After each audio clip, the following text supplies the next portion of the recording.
নমস্কার বন্ধুরা, আজ দিল্লির অরুণ জেটলি স্টেডিয়ামের সেই ঐতিহাসিক এবং প্রাণবন্ত ২২ গজে টি-20 বিশ্বকাপ ২০২৬-এর হাই ভোল্টেজ ম্যাচে মুখোমুখি হয়েছিল ভারত ও নামিবিয়া, যেখানে শীতের সন্ধ্যায় স্টেডিয়ামের পরিবেশ ছিল ক্রিকেটের উত্তাপে টগবগে ফুটন্ত এবং গ্যালারিতে ছিল উপচে পড়া ভিড়। আর এই উত্তেজনার মধ্যেই ভারতীয় দলের অধিনায়ক সূর্যকুমার যাদব টস জিতে প্রথমে ব্যাটিং করার এক অত্যন্ত সাহসিক ও আক্রমণাত্মক সিদ্ধান্ত গ্রহণ করেন, যাতে দিল্লির এই ছোট বাউন্ডারির ফয়দা তুলে নামিবিয়ার সামনে এক পাহাড় প্রমাণ লক্ষ্যমাত্রা খাড়া করা যায় এবং বিপক্ষকে চাপে ফেলা সম্ভব হয়।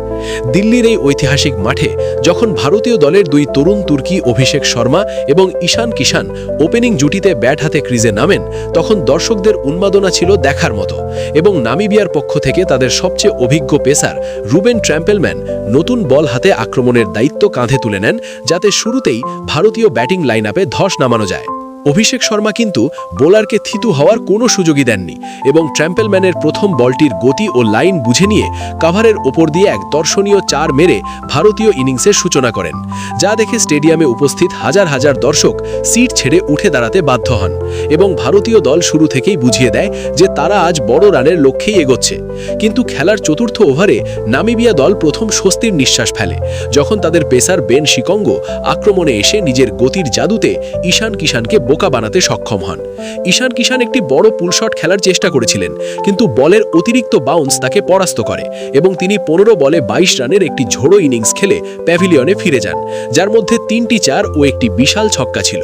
ঈশানের আউটের পর ক্রিজে আসেন তরুণ প্রতিভা তিলক ভার্মা এবং তিনি আগে থেকেই সেট হয়ে যাওয়া অভিষেক শর্মার সাথে জুটি বেঁধে রানের গতিকে আরও বাড়িয়ে তোলার দায়িত্ব নেন।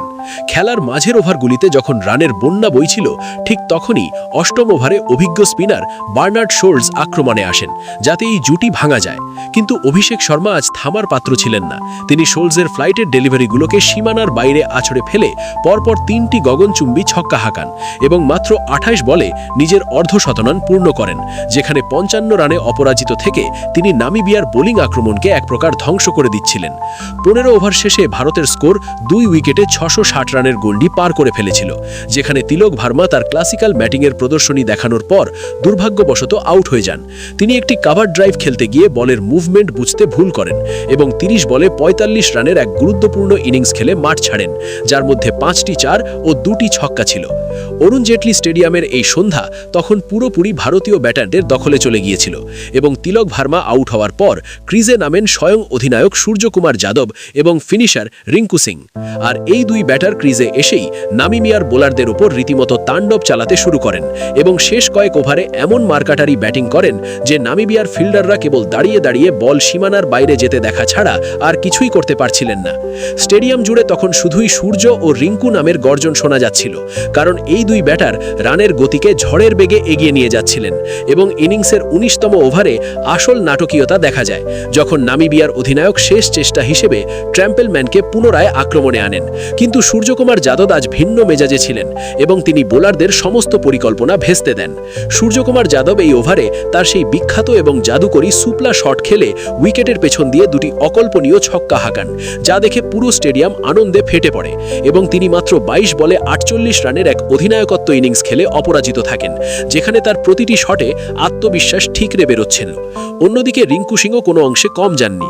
তিনি তার পেশি শক্তির পূর্ণ ব্যবহার করে মাঠের চারদিকে বাউন্ডারির বৃষ্টি নামিয়ে দেন এবং মাত্র ১২ বলে ৩০ রানের এক বিধ্বংসী ইনিংস খেলে অপরাজিত থাকেন, যা ভারতের স্কোরকে নামিবিয়ার ধরাছোঁয়ার বাইরে নিয়ে যায়।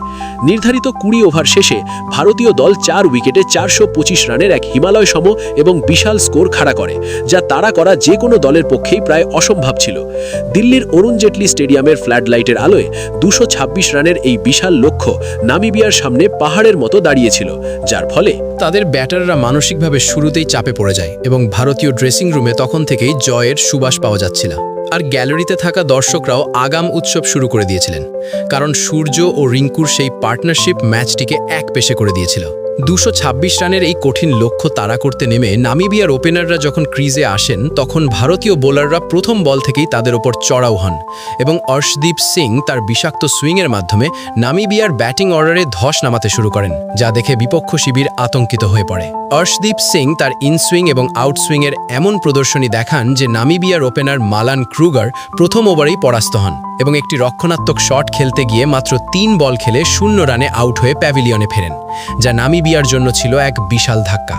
নামিবিয়া এই ধাক্কা সামলাতে না সামলাতেই পঞ্চম ওভারে ভারতীয় পেস অ্যাটাকের নেতা মোহাম্মদ সিরাজ তার আগুনের গোলার মতো গতি নিয়ে আক্রমণে আসেন এবং বিপক্ষের টপ অর্ডারকে তাসের ঘরের মতো ভেঙে দেন। মোহাম্মদ সিরাজ তার নিখুঁত লাইন ও লেন্থ বজায় রেখে ব্যাটসম্যানদের হাত খোলার সুযোগ দেননি এবং শেষমেশ জন বাল্টকে একটি শর্ট পিচ বলে ভুল শট খেলতে বাধ্য করেন, যার ফলে ভারত দ্বিতীয় সাফল্য পায় এবং জন বাল্ট সিরাজের গতির কাছে হার মেনে 12 বলে মাত্র 10 রান করে আউট হয়ে যান, যার মধ্যে একটি মাত্র 4 ছিল।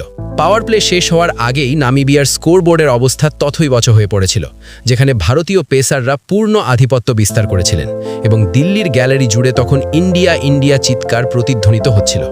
আর নামিবিয়ার ব্যাটারদের কাছে ভারতীয় বোলিংয়ের কোনো উত্তর ছিল না এবং মনে হচ্ছিল তারা কেবল হারের ব্যবধান কমানোর জন্যই লড়াই করছেন।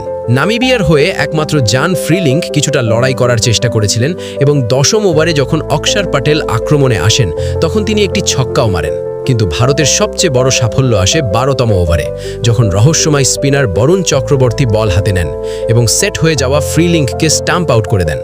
ফ্রিলিংক ক্রিজ ছেড়ে বেরিয়ে এসে বড় শট খেলার চেষ্টা করেছিলেন, কিন্তু বলের টার্ন মিস করে 25 বলে 35 রান করে সাজঘরে ফেলেন, যার মধ্যে 2টি 4 ও 2টি ছক্কা ছিল। এরপর নামিবিয়ার মিডল অর্ডার পুরোপুরি ভেঙে পড়ে এবং 15তম ওভারে হার্দিক পান্ডিয়া আক্রমণে এসে লফটি ইটনকে ক্লিন বোল্ড করে দেন, যিনি 18 বলে 15 রান করে আউট হন এবং শেষ দিকে অর্শদীপ সিং আবার ফিরে এসে বাকি উইকেটগুলো তুলে নিয়ে নামিবিয়ার কফিনে শেষ পেরেকটি পুঁতে দেন, যেখানে জে স্মিথ 10 বলে 8 রান করে আউট হন। নামিবিয়া নির্ধারিত 20 ওভারে 9 উইকেট হারিয়ে মাত্র 118 রানই তুলতে সক্ষম হয় এবং বার্নার্ড শোলস 5 রানে অপরাজিত থাকেন, যার ফলে ভারতীয় দল 107 রানের বিশাল ব্যবধানে ম্যাচটি জিতে নেয় এবং সেমিফাইনালের পথ আরও মসৃণ করে, যেখানে অভিষেক শর্মাকে তার দুর্দান্ত ব্যাটিংয়ের জন্য প্লেয়ার অফ দ্য ম্যাচ ঘোষণা করা হয়। অরুণ জেটলি স্টেডিয়াম তখন ভারতের এই ঐতিহাসিক এবং দাপুটে জয়ে আনন্দে মাতোয়ারা এবং চারিদিকে তিরঙ্গা পতাকা উঠছিল। তো বন্ধুরা, ভারতের এই ঐতিহাসিক এবং দাপুটে জয় নিয়ে আপনাদের কি মতামত তা আমাদের কমেন্ট বক্সে অবশ্যই লিখে জানান এবং যদি আপনাদের এই ভিডিওটি ভালো লেগে থাকে তবে ভিডিওটিতে লাইক দিন, বন্ধুদের সাথে শেয়ার করুন এবং আমাদের চ্যানেল নো টকিং অনলি ক্রিকেটকে সাবস্ক্রাইব করতে একদম ভুলবেন না।